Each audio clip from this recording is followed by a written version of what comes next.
अस्सलाम वालेकुम नाज़रीन, सियासत टीवी के ख़ास प्रोग्राम आमिर अली ख़ान के साथ फ़िक्र नज़र में आप सबका इस्तकबाल है। मैं हूँ फरजान अहमद। मेरे साथ इस मौके पर जैसा कि आप जानते हैं आमिर अली ख़ान मौजूद हैं। आपका इस प्रोग्राम में इस्तकबाल है।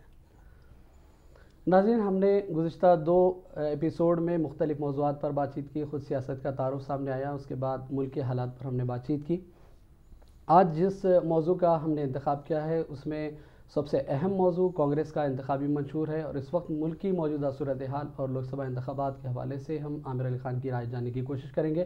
सबसे पहले आमिर अली ख़ान, मैं ये जानना चाहूँगा कि रवां हफ्ते की एक सबसे बड़ी खबर के तौर पर देखा जाए तो कांग्रेस का इंतखाबी मंशूर है, जो जन की आवाज़ जिसको नाम दिया जा रहा है, अवाम की आवाज़, इस पर आपकी क्या राय है? देखिए, सबसे बड़ी बात, जो सबसे अच्छा जुमला मुझे जो दिखा, या सबसे अच्छा डायरेक्ट दिल से जो राहुल गांधी की दिल से जो बात निकली वो दिखा, ये है कि मैं वादा अगर करता हूं तो वादे की खिलाफ वर्जी नहीं करता। बिल्कुल। तो ये एक जुमले के साथ उन्होंने इस बात की कोशिश की है कि जो एग्रेसिवनेस, जो अथॉरिटेटिवनेस होना चाहिए एक लीडर में, वो मैनिफेस्टो जारी करते हुए उन्होंने ये साबित कर दिया कि मेरा मुकाबला मोदी से है, या मोदी का मुकाबला सिर्फ मेरे से है। इस बात की कोशिश की गई है। और रहा सवाल अवामी आवाज़ का, या आवाम के दिल को छू लेने वाले जो चीज़ होना चाहिए मैनिफेस्टो में। Of course manifesto her political party तो जारी करती है, लेकिन पॉलिटिकल पार्टी के मैनिफेस्टो की बाइंडिंग कुछ नहीं होती। जारी तो हो जाता है, लेकिन मैनिफेस्टो पर अमल आवरी का जहाँ तक ताल्लुक़ रहता है, वो उस पर कोई पाबंदी नहीं रहती। बिल्कुल बिल्कुल। अब कांग्रेस के मैनिफेस्टो में मैं समझता हूँ कि 4 दिन पहले जो बात आई थी, न्याय स्कीम की बात आई थी, जिसमें 5 करोड़ गरीब ख़ानदानों को, तकरीबन 25 करोड़ आवाम, हिंदुस्तान के आवाम को फ़ायदा पहुँचने की बात थी, जिसमें सालाना 72,000 रुपये देने की बात थी। तो मैं समझता हूँ उसके बाद मैं समझता हूँ ये इंतखाबी मंशूर जो जारी हुआ है, ये मैं समझता हूँ कि जब इसमें काफ़ी राहुल गांधी की बातचीत में जो दम था, वो ये था कि जब मोदी साहब अनिल अंबानी को 30,000 करोड़ दे सकते, तो क्या हम गरीब आवाम को ये नहीं दे सकते। तो ये जुमले जो हैं, मैं समझता हूँ कि दिल को छू जाने वाले हैं आवाम के। और अब जबकि पूरी मासूम आवाम ये सोचने पे मजबूर है कि भाई अच्छे दिन, 15 लाख, ये सब जुमले ख़त्म हो गए। बिल्कुल। और परेशान होके, नोटबंदी, जीएसटी से परेशान होके लोग परेशान बैठे हुए हैं। तो उसमें मैं समझता हूँ कि ये अगर, और राहुल गांधी अगर ये कहते हैं कि हाँ, अलबत्ता ये बात ज़रूर है कि मैनिफेस्टो की तैयारी में जब राहुल गांधी से बात हुई थी, तो उन्होंने कहा कि मैं इस चीज़ पे ज़्यादा स्ट्रेस दिया कि जो चीज़ काबिले अमल है वही मैनिफेस्टो में शामिल होना चाहिए। यानी ऐसा वादा किया जाए जिसको पूरा किया जा सके, पूरा किया जा, जुमला ना रहे और 15 लाख ना रहे। तो ये इस चीज़ को मैं समझता हूँ कि ये बहुत बड़ी बात है कि अगर इस पे अमल होती है। और जहाँ तक देखिए, मैं राहुल गांधी से मिला, 2 बार मुलाकात हुई राहुल गांधी से, और ऐसा लग रहा था कि आदमी जो बोलता सच बोलता, दिल से बोलता। मगर सियासत, अमली सियासत में ऐसे आदमी की कितनी चलती है, ये बहुत बड़ा सवाल है। तो इसमें अगर देखेंगे तो एक तो 20 लाख 22 लाख नौकरियों की बात कही गई एक अहम पॉइंट वो भी था कि 22 लाख लोग, अब जबकि लोग लाखों नौजवान कॉलेजेस से पास होकर आगे बाहर निकलते हैं, लेकिन नौकरियों की तलाश में लोग परेशान हो जाते हैं। बिल्कुल बिल्कुल। और अब ऐसा मौका भी नहीं है कि बाहर जाके, हिंदुस्तान के बाहर जाके अपना लोहा मनवाए वैसा। बिल्कुल। तो गल्फ़ अपनी जगह परेशानी में है, अमेरिका में वीज़े का प्रॉब्लम चल रहा।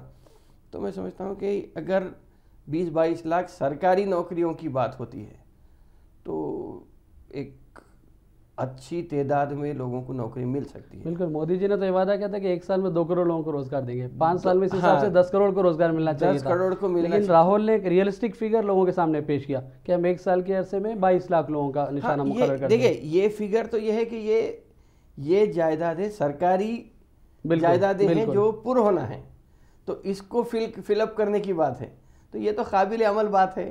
आमिर साहब, जैसा कि हमने देखा कि कांग्रेस ने जो इंतखाबी मंशूर जारी किया बहुत हकीकत पसंदाना लग रहा है, इस पर खुद राहुल गांधी क्या कहते हैं उस पर एक नज़र हम डालते हैं कि उन्होंने क्या वादा किया कि वो वादे किस तरह निभाते हैं। When we started this process about a year back, I spoke to Mr. Chidambaram, Mr. Gowda, and I gave them two instructions. I said this is not to be a manifesto made in closed rooms. I understand that the Congress party has a lot of expertise, but this manifesto should reflect the wishes of the people of India. That was the first point. And the second point I said was whatever is going to be in this manifesto has to be truthful. I do not want a single thing in this manifesto that is a lie, because we have been hearing large numbers of lies spoken every day by our Prime Minister. Manifesto में 5 बड़े idea हैं। हमारा हाथ का symbol है और 5 हमारे main themes हैं। सबसे पहला थीम न्याय का थीम। प्रधानमंत्री ने कहा कि 15 लाख रुपए हर बैंक अकाउंट में डालेंगे, और वो झूठ था। पूरा देश जानता है कि वो झूठ था। हमने उनकी बात पकड़ी और मैंने मैनिफेस्टो कमेटी से पूछा और कहा कि सच्चाई निकाल के हमें दीजिए। हिंदुस्तान के गरीब लोगों के बैंक अकाउंट में सचमुच हिंदुस्तान की सरकार कितना पैसा डाल सकती है? और एक नंबर दिया उन्होंने मुझे, 72,000 रुपए हर साल। गरीबी पर वार 72,000।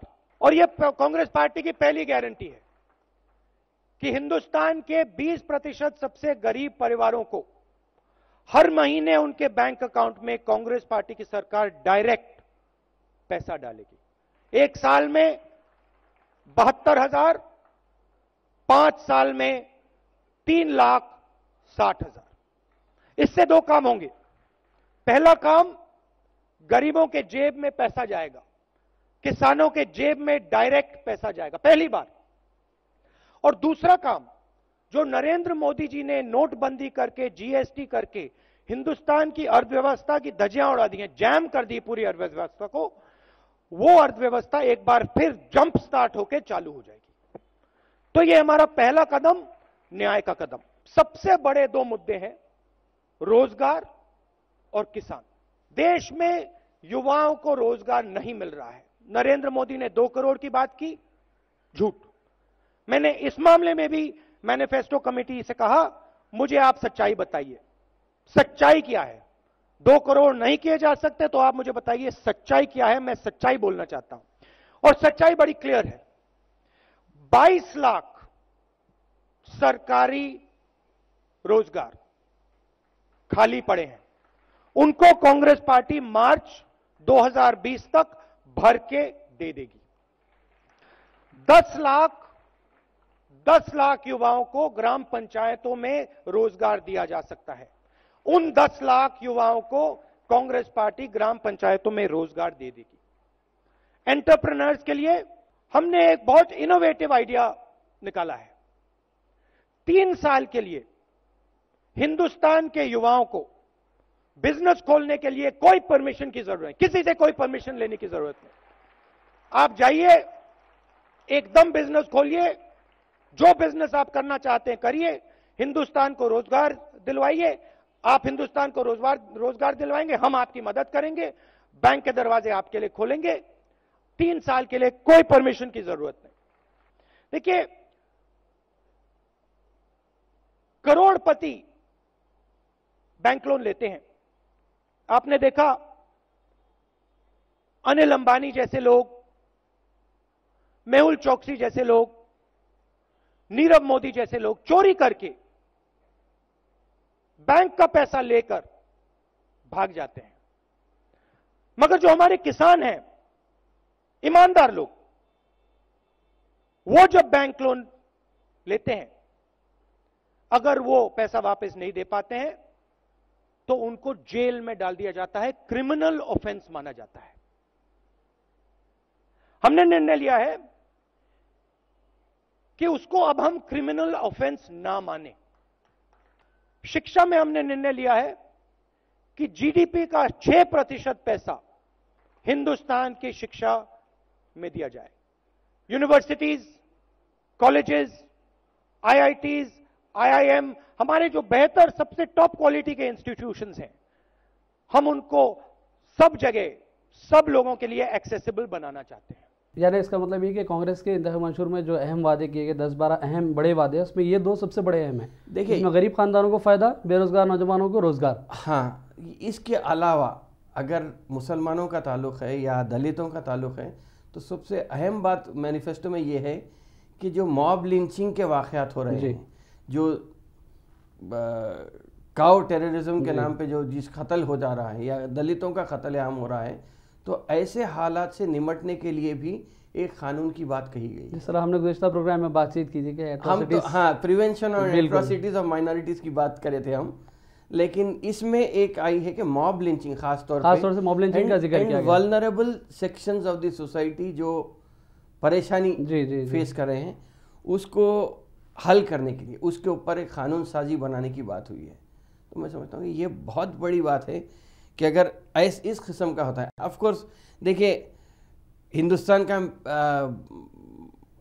फाइनेंस बिल रहो या मैनिफेस्टो रहो, इसमें किसान, खवातीन ये तो आते हैं, लेकिन ख़ास तौर पे पहली बार मैं समझता हूँ कि ये पहली बार बल्कि गुज़िश्ता 5 सालों में जो हुआ ये हिंदुस्तान की तारीख में पहली बार ही हुआ है।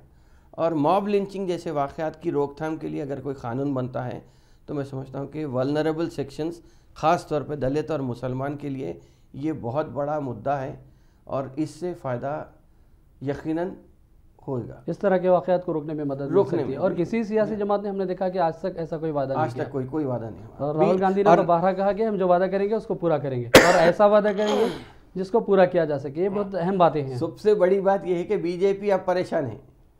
इनका कांग्रेस का इंतखाबी मंशूर तो आ गया है, अब बीजेपी इसकी टक्कर पे बनाने का है।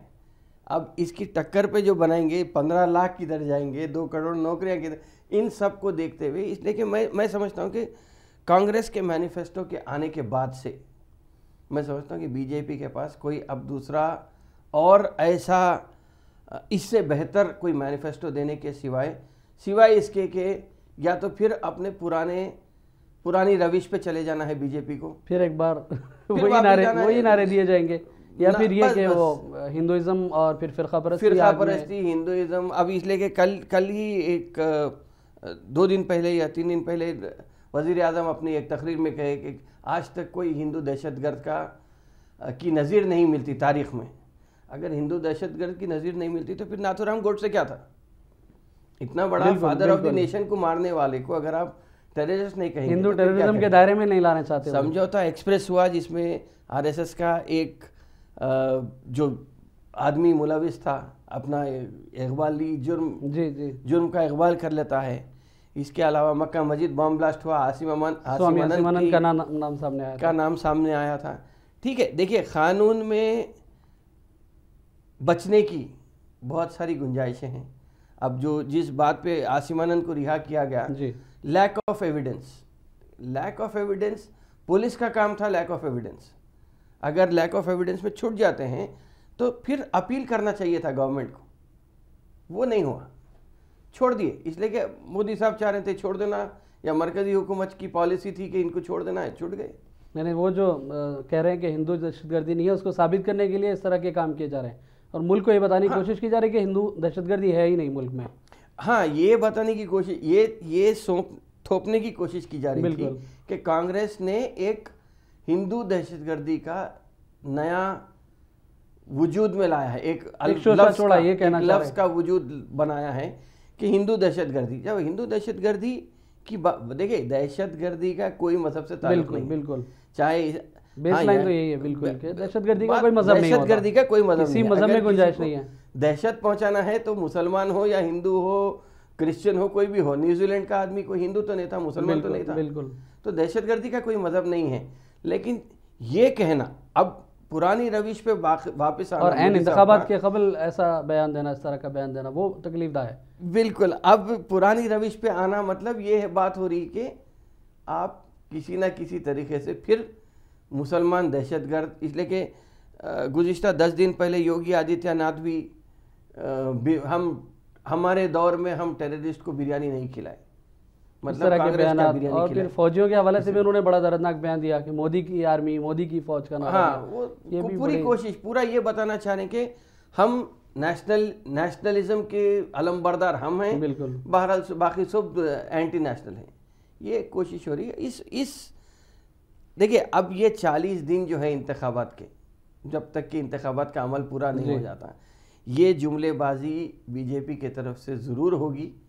इसका बेहतरीन काउंटर ये है कि कांग्रेस का न्याय स्कीम और मैनिफेस्टो, इस चीज़ पे अगर कांग्रेस वापस आती है और अगर आवाम एतमाद करके वोट देते हैं कांग्रेस को, तो मैं समझता हूँ कि ये बहुत बड़ी तब्दीली हो सकती है। और इस मरतबा ख़ासतौर पर नाज़रीन हम आपको बताते चले कि कहा गया कि पी चिदम्बरम की क़यादत में बाकायदा कमेटी तश्कील दी गई थी जिसने इस पूरे मैनिफेस्टो को यानी इंतखाबी मंशूर को तैयार किया था। आमिर साहब, इसमें सबसे ख़ास बात यह रही कि लोगों से खुद राय ली गई, ईमेल्स के ज़रिए, व्हाट्सएप के ज़रिए, मुख्तलिफ चैनल्स का इस्तेमाल करते हुए कांग्रेस ने अवामी आरा जानने की कोशिश की, उसके बाद इस इंतखाबी मंशूर को जारी किया गया।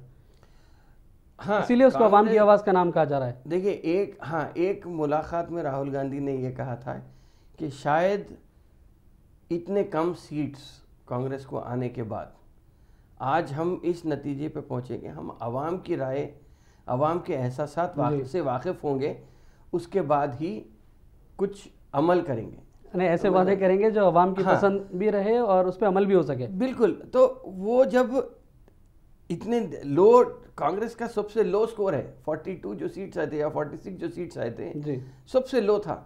उसके बाद कांग्रेस के ऑफ कोर्स कितनी बड़ी मशीनरी इन्वॉल्व हुई होंगी इसमें, लोगों के ईमेल, शख्सी तौर पे मुलाकातें, ये होकर ही ये एक न्याय स्कीम बनी या इंतखाबी मंशूर बना है। तो अगर अब ये है कि शर्त अमली जामा पहनाना, इस पर ये सबसे अहम बात होगी, यानी इस पूरे वादों को पूरा करना, फिर इख्तियार में आने के लिए जो मजीद कोशिशें करनी है कांग्रेस को, एक ग्रास रूट लेवल पे काम करना है, ये चंद दिन जो है उसमें आवाम तक पहुंचना है, आवाम तक पहुंचना। अब ये है कि 40 दिन में मैनिफेस्टो को आम करना है। मैं समझता हूँ कि मैनिफेस्टो सिर्फ मैनिफेस्टो के लिए जारी नहीं किया गया। अब जब मैनिफेस्टो जारी हो गया है तो इस पे अमल आवरी का भी मैकेनिज्म तैयार ही होगा। इसलिए कि जब न्याय स्कीम का आगाज़ हुआ था, जब ऐलान हुआ था, 72,000 रुपीज़ की बात हुई थी, 72,000 रुपये की जो बात हुई थी, उस पर अगर आप देखेंगे तो 72,000 की स्कीम के ऊपर यह आया था कि 2% ऑफ जीडीपी का सवाल है। तो अगर 2% जीडीपी, तो इतना सब कैलकुलेशन होने के बाद ही बिल्कुल इस नतीजे काफ़ी काम हुआ। एक और उसमें एक अहम नुकता ये भी है कि 6% और जीडीपी एजुकेशन पे लगाया जाएगा, ये भी एक बहुत बड़ा अहम वादा है। हाँ, यानी उनको अंदाज़ा है कांग्रेस को इस बात का कि तालीमी तरक्की ज़रूरी है मुल्क की। देखिए, अमल करना या हुकूमत चलाना कोई आसान बात नहीं है। बिल्कुल। और हुकूमत चलाने वाले को ही हुकूमत का अंदाज़ा होता है। आप चीफ मिनिस्टर, रियासत के चीफ मिनिस्टर रहना अलग बात है, मुल्क के प्राइम मिनिस्टर बनना अलग बात है। तो ये कुछ ना कुछ सोच के ग्रैंड ओल्ड पार्टी कांग्रेस को कहा जाता है। जी। तो उस एतबार से मैं समझता हूँ कि ग्रैंड ओल्ड पार्टी का मैनिफेस्टो अब जारी होना इस मरतबा और 40 दिन के अंदर इस पर अमल आवरी होना, तो मैं समझता हूँ कि ये बहुत बड़ी बात है। ये 3 रियासतों में जो इख्तियार मिला वो भी एक बहुत बड़ी कामयाबी थी। राहुल गांधी की सदारत संभालने के बाद जिस तरह से तब्दीली आई और राहुल गांधी ने इन रियासतों के दौरे किए, उसके बाद काफ़ी कांग्रेस का वोट परसेंटेज बढ़ा है, उस पर आप क्या कहेंगे? क्या ये ग्रास रूट पे काम की वजह से हुआ या ये कि सिर्फ चेहरा बदल जाने से हुआ पार्टी के सदर का? नहीं, ग्रास रूट लेवल पे ही काम हुआ है। और जुमला लोग, हिंदुस्तान के लोग होशियार हैं, समझते हैं, भले ही कम पढ़े लिखे होंगे, ज़्यादा पढ़े लिखे होंगे, हर चीज़ है। तो इतना एक गुलदस्ते की तरह है हिंदुस्तान, तो लोग समझ गए थे कि क्या जुमला है और क्या अमल आवरी की बात हो सकती है। नाज़रीन, आमिर अली खान के साथ हमारी बातचीत जारी रहेगी। फ़िलहाल लेते हैं एक छोटा सा ब्रेक।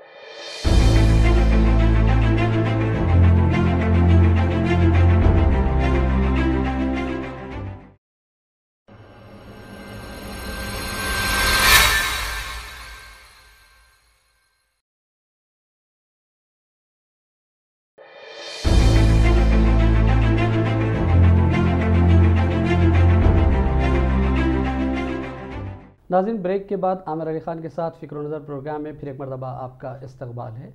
आमिर अली खान के साथ फ़िक्र नज़र प्रोग्राम का सिलसिला जारी है। नाज़रीन, हम एक और मौजू का इंतखाब करते हैं। एक तो गर्माई तातीलात का आगाज़ हो गया, मौसम गरबा अपने उरूज पर है।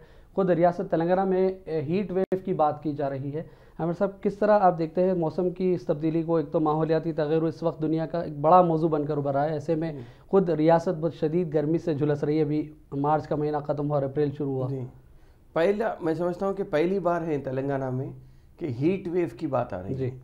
वहाँ उमूमन ये होता था कि शुमाली हिंद में हीट वेव चल रहा और काफ़ी लोग इससे मुतासिर होकर किसी की जान चले जा रही है या कोई शदीद तौर पर बीमार पड़ जा रहा है, ये बात आती थी। मगर पहली बार तेलंगाना में हुआ है और अप्रैल के पहले हफ्ते में ही अगर इस बात की निशानदेही होती है तो उमूमन अगर गर्मा का भी मौसम अगर आप देखेंगे तो तकरीबन हर साल 5 करोड़ लोग इससे मुतासिर होते हैं। ड्रॉट जो खुशहाली की जो बात होती है उसमें 5 करोड़ लोग मुतासिर होते हैं। किसान का काफ़ी नुकसान होता है, उनकी मजमूई आमदनी का एक 20% नुकसान बारिश के अंदाजे पे या बारिश के कम होने या ज़्यादा होने से होता है। तो तकरीबन एक किसान का 7,000 रुपये का नुकसान का एक अंदाज़ा लगाया गया है। तो मैं समझता हूँ कि ये अगर गर्मी की बात है और गर्मी से बचने की बात है, आप देखिए इंतखाबात का सीज़न है, लीडर जो अपने वोट की खातिर गर्मी की परवाह किए बगैर बाहर जाते हैं, फिर रहे हैं और अपने साथ ग्लूकॉन डी का एक बॉटल रखते हैं। जी। लेकिन गरीब आवाम के लिए तो ये भी मैसर नहीं है। तो इसको देखते हुए मैं समझूंगा कि मैं ये कहूँगा कि लोग बजाय, आजकल क्या है मशरूबात का ज़माना है, तो जूस अगर पीना शुरू करें लोग या पानी, अगर हदीस के हवाले से भी हम बात करें जी, तो सबसे बेहतरीन पीने की मशरूब जो है वो पानी है। और अगर दूसरी जो जूस के टाइप में अगर आप देखेंगे तो दूध का हवाला है, और अगर मीठे के हिसाब से देखेंगे तो शहद का हवाला है, इस्तेमाल है। तो शहद के इस्तेमाल की बात है। तो मैं समझता हूँ कि ये गर्मी में इन चीज़ों को आम करना चाहिए बनिस्बत के कोई एरेटेड ड्रिंक्स जो होते हैं, कोई काला ड्रिंक जो सॉफ्ट ड्रिंक्स इस्तेमाल करते हैं, आता है कोई ऑरेंज के नाम पे आता है। तो मैं समझता हूँ कि इनको हम अगर दूर हटें। और इसके अलावा मैं ये कहूँगा कि चूँकि गर्मी के तातीलात है, लोग सोशल मीडिया पे हर कोई आजकल फेसबुक पे या दूसरे सोशल मीडिया पे टाइम अपना गुजार रहे हैं। तो ये भी एक बड़ी लानत है जिससे बचना चाहिए। इसलिए कि अगर आप फेसबुक से ही देखेंगे तो अभी हाल ही में आया है कि एक तंजीम इंडिया, एक इदारा है जिसके 26 लाख पेजेस बीजेपी के फेसबुक पे चल रहे थे। जी। तो ऐसे मैटर को आप पढ़ना क्यों, जिससे अगर आपको जहनी तौर पे तकलीफ़ होती है। तो इन सब चीज़ों को इन सब चीज़ों से हटकर अगर इस बात को आम करें कि एक महीना रमज़ान के लिए भी है, कुछ वक्त अगर अभी से इबादत में लगा देंगे तो मैं समझता हूँ कि एक आप अपनी तैयारी भी कर सकते कि आने वाले महीने में रमज़ान के रोज़ों में इबादत की भी एक आदत आप में पड़ सकती है। ये बहुत बड़ी मौसम की शिद्दत से बचने के लिए अवॉइड किया जाए, घरों में रहने को तरजीह दी जाए। घर में रहिए तो इबादत कर लीजिए, वक्त को सही अंदाज में अगर इस्तेमाल करें। जहाँ तक सोशल मीडिया की आपने बात कही, बहुत अहम पॉइंट है वो। 2015 में मैंने आदादोशुमार देखे हैं, 150 मिलियन यूज़र्स से इंडिया में सोशल मीडिया के, फेसबुक है, व्हाट्सएप है, इंस्टाग्राम है और लिंक्डइन वगैरह है। अब 4 साल के बाद हम सूरत हाल पर नज़र डालें तो डबल से भी बढ़ के 350 मिलियन हो चुके हैं। हर कोई हिसाब से बढ़ा। जी हाँ, हर कोई सोशल मीडिया में लगा हुआ है और ये एक ऐसी रेस है कि हर कोई बस फेसबुक पे चिपका हुआ है। उससे ये हो रहा है कि देखिए, सबसे बड़ी चीज़ ये है कि इंसानी जहन पर भी इसका असर पड़ रहा है। सोशल मीडिया के लिए एक तो ये है कि आपको डर है कि अगर मैं सोशल मीडिया नहीं देखूंगा तो क्या मेरे से मिस आउट हो जाएगा, क्या किससे पीछे रह जाऊंगा। हाँ, किससे पीछे रह जाऊंगा। अगर ये चीज़ अगर आप रहेंगी तो आप उससे अपनी नींद को कुर्बान कर देते हैं और बस वो सोशल मीडिया पे अपने आप को एक लगे रहने का जो सिलसिला है उससे बचने के लिए मैं समझता हूँ कि एक नई रिसर्च ये भी आई है कि डिप्रेशन और एंग्जाइटी के भी शिकार हो रहे हैं लोग। आँखों की बीमारी और आँखों की बीमारी का अगर देखेंगे तो एक आंखों के डॉक्टर ने कहा कि अभी अगर 5 लाख ऑपरेशन अगर मोतियाबिंद के होते हैं तो उसका तखमीना इंटू 5 टाइम 25 लाख होने का की तवक्को है। यानी बहुत खतरनाक अलामत है। एक जानिब तो सेहत भी बर्बाद हो रही है उसके पीछे, खासतौर से रात में हम देखते हैं लोग स्विच ऑफ करके लाइट बंद करके उसके बाद मोबाइल लेते हैं, तो इससे आंखों पर रास असर पड़ता है। माहिरीन का ये कहना है कि सबसे खतरनाक मोबाइल का इस्तेमाल उसी वक्त होता है, आदमी का जहन भी मुतासिर होता और आंखें भी मुतासिर होती। देखिए, आप जो देखेंगे वो ही आपके दिमाग पे असर करेगा। और अगर आपको नींद नहीं मिलती है रात में, इसलिए कि नींद बहुत इम्पॉर्टेंट चीज़ होती है, रात में जल्दी सोना और सुबह में जल्दी उठना खुद इस्लाम की भी बताई हुई एक तालीम है। तो इस चीज़ को आम करने की ज़रूरत है। आपको क्या लगता है कि सोशल मीडिया का अगर मुस्बत इस्तेमाल की जानिब अगर हम तवज्जो डालें तो उससे किस हद तक असरअंदाज हो सकते हैं? सोशल मीडिया जितना फ़ायदेमंद है उतना नुकसानदेह भी है। अगर हम फ़ायदे के लिए इस्तेमाल करें तो मैं समझता हूँ कि बहुत ही इसमें फ़ायदा भी बहुत है, लेकिन कितना इस्तेमाल करना इसका तयन होना ज़रूरी है। यानी हर चीज़ की एक लिमिट जैसा होना चाहिए, इसका भी एक लिमिट होना चाहिए।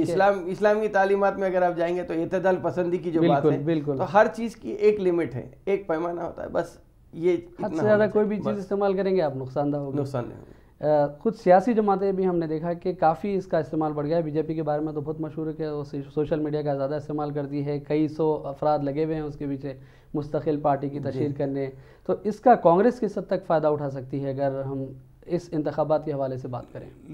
लोग तो कर रहे हैं, हर सियासी पार्टी, हर सियासी बल्कि उम्मीदवार भी अपने अपने तौर पे सोशल मीडिया हो, रेडियो हो, अखबारात में तो रहते ही, लेकिन वो उसका इस्तेमाल तो कर रहे हैं लोग, हर कोई।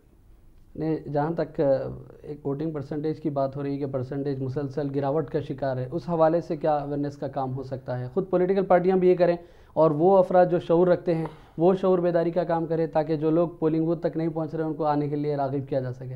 राग़िब तो कर सकते हैं सोशल मीडिया के ज़रिए, लोग बाहर निकलना, इसलिए कि इंतखाबात को उमूमन पोलिंग के दिन को लोग ये समझते हैं कि एक छुट्टी तातील का दिन है तो वो घर में बैठ जाए, आराम किया जाए। तो अब गर्मी का मौसम भी ऐसा है कि लोग धूप से बचने के लिए हो सकता है कि घर में बैठ जाएंगे। इसी बात का अंदेशा है जिसकी वजह से कई सियासी कायदीन की तकारीर में हम देख रहे हैं मुसलसल अपील करें कि गर्मी बहुत रहेगी लेकिन घर से बाहर निकलें और वोट दें। जी हाँ। तो कांग्रेस को इसका नुकसान होने का अंदेशा भी है क्या मौसम की वजह से? जहाँ तक इंतखाबी मंशूर की बात है, एक जामे मंशूर अवाम की आवाज़ लोगों के सामने है, लेकिन मौसम के हवाले से इस पर कुछ असर पड़ सकता है? परसेंटेज तो कम हो सकता है। उमूमन अगर आप देखेंगे तो शहरी इलाकों में वोट परसेंटेज उमूमन कम ही रहता है, देही इलाकों में तकरीबन 80% के करीब पहुंच जाता है, जबकि पढ़े लिखे लोग शहरों में ज़्यादा रहते हैं। पढ़े लिखे लोग शहरों में ज़्यादा रहते हैं, लेकिन